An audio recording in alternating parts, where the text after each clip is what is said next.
tere! Täna olen siin koos Eleri ja Saaraga ning on meil ees siis lauamäng nimega Halligalli. Aga Eleri, räägi meile siis reeglitest. Halligalli on väga äge kiirusmäng. Kas te olete kiired? Pigem ma armastan rohkem selliseid nagu Rahulikke? Ei, nagu just kiireid. Seda nagu kiiresti reageerima nagu. Siis see on täpselt sinule mõeldud. Jagan võrdselt kaardid teile ära. Nii, mõlemad saate ühe paki.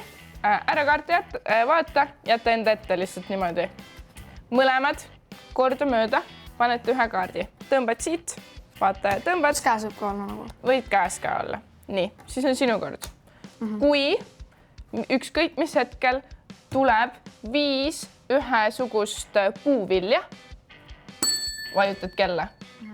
Kes Aga enne samad vajutab... värvivad ka olema või? Jah. Samad puuviljad ja 5 tükki. Jah. Vajutad kella, kes on kiirem, saab need kaardid endale. Kellel on mängu lõpus rohkem kaarte, tema võidab. Kui sa kaartidest saad lahti, siis sa oled kaotanud. Praegu on 6. 6 on kokku. Kokku, mitte kokku, mõlema kaardi peale kokku. 6. Praegu sa ei saa vajutada, aga kui näiteks nüüd sina paned siia uue kaardi peale, siis tegelikult on ju 5 ühesugust. Kui sa vajutad valesti, siis sa karistuseks annad ühe kaardi sõbrale. Kes alustab? Ma võin alustada. Nii.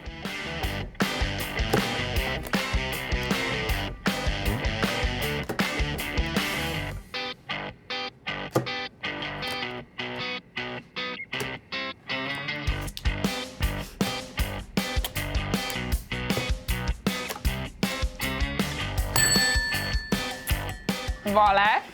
Anna kaart alla. Ai.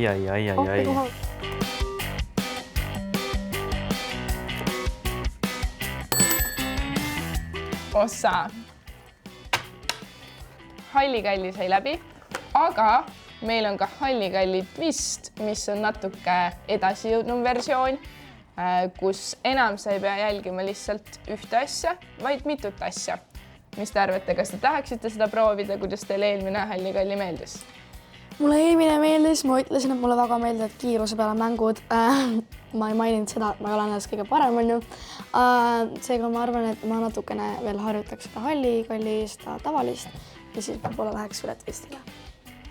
Jaa, mulle samuti väga meeldis. Ma ise olen sõpradega stressi mänginud, mis on ka siuke sarnane kiiruse peale mäng. Mulle väga meeldib, aga tõesti ma arvan, et ma algul üritan selles heaks saada ja siis ikkagi prooviks ka seda edasiarendust.